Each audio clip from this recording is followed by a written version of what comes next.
সিঙ্গাপুরের স্বাস্থ্য ব্যবস্থা নিয়ে সারা বিশ্বেরই অনেক বেশি আগ্রহ আছে, কারণ এখানে স্বাস্থ্য ব্যবস্থা কিভাবে চলে এটা যদি ভালো করে বোঝা যায়, যে কোনো দেশ এটাকে রোল মডেল হিসেবে ব্যবহার করতে পারে এবং তাদের দেশও সেভাবে উন্নত করা সম্ভব।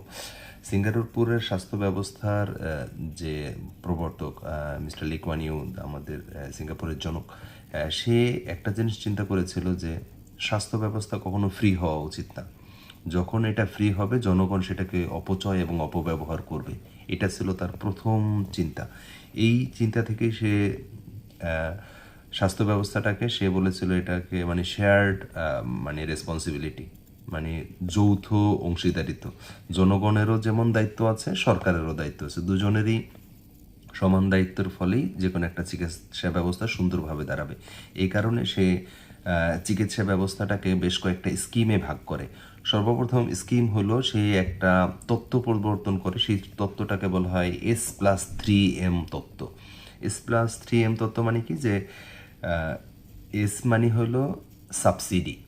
যে কোনো রোগী যখন প্রথম হাসপাতালে দেখাতে যাওয়ার পরে তার যে বিলটা আসবে, সেই বিলটার কিছু অংশ সে পে করবে, কিছু অংশ সরকার পে করবে। ধরেন সিঙ্গাপুরের চিকিৎসা ব্যবস্থার বিভিন্ন ধরনের ক্যাটাগরি অফ হসপিটাল আছে। একদম প্রাইমারি লেভেলে জিপি আছে, পলিক্লিনিক আছে, তারপরে মিডিয়াম লেভেলের কিছু হসপিটাল আছে, তারপরে বড় বড় হসপিটাল আছে প্রায় কয়েকটা।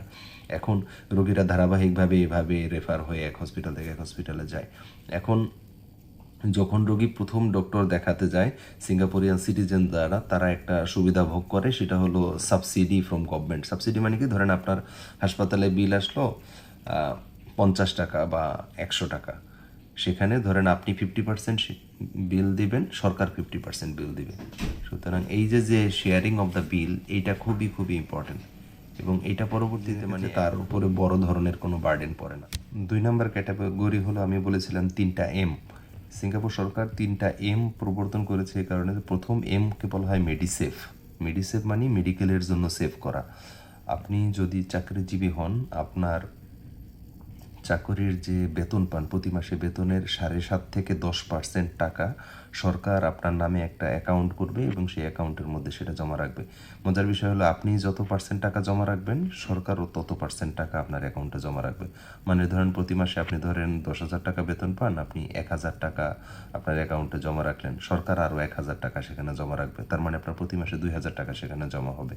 এই যে জমাকৃত টাকাটা আছে, এই জমাকৃত টাকা আপনি পরবর্তীতে আপনার চিকিৎসার জন্য, আপনার পরিবারের সদস্যদের চিকিৎসার জন্য আপনি এখান থেকে খরচ করতে পারবেন। তাহলে দেখেন, 1 নম্বর হলো সে সাবসিডি পাচ্ছে, মানে সরকার তাকে ভর্তুকি দিয়ে তার খরচ কমিয়ে দিচ্ছে। 2 নম্বর হলো এই মেডিসেভ অ্যাকাউন্টের মাধ্যমে আপনার জীবনের শুরু থেকেই আপনি অসুস্থ হন বা সুস্থ থাকেন, যে কোনো অবস্থাতেই আপনি এখানে টাকা জমা রাখবেন চাকরিরত অবস্থায়, পরবর্তীতে পরিবার এবং নিজের সুবিধা এখান থেকে পাবেন। এবং যদি দেখা গেলো যে না, আপনি অসুস্থ হন না, আপনার টাকা দরকার নেই, আপনি চাইলে এখান থেকে টাকা তুলতেও পারবেন পরবর্তী এই অ্যাকাউন্ট থেকে। 3 নম্বর যে ক্যাটাগরিটা, সেটাকে বলা হয় মেডিফান্ড, মেডিশিল্ড। মেডিশিল্ড মানে হলো যে এটা হলো মানে বলা হয় ন্যাশনাল হেলথ ইন্স্যুরেন্স স্কিম। সরকারের আন্ডারে আপনি এই মেডিসেভে যে টাকা জমা রাখছিলেন, সেখান থেকেই আপনি মাসিক অথবা বাৎসরিক কিস্তিতে আপনি মেডিশিল্ড অ্যাকাউন্ট করে সরকারের অ্যাকাউন্টে আপনি টাকা জমা রাখতে পারেন। পরবর্তীতে যদি কোনো বড় ধরনের অসুস্থতা হয়, যেমন আপনি মেডিসেভে যদি টাকা রাখেন, আপনার টাকা যা তাই থাকবে, বা সরকার যেটুকু দিল যোগফল অতটুকুই থাকবে।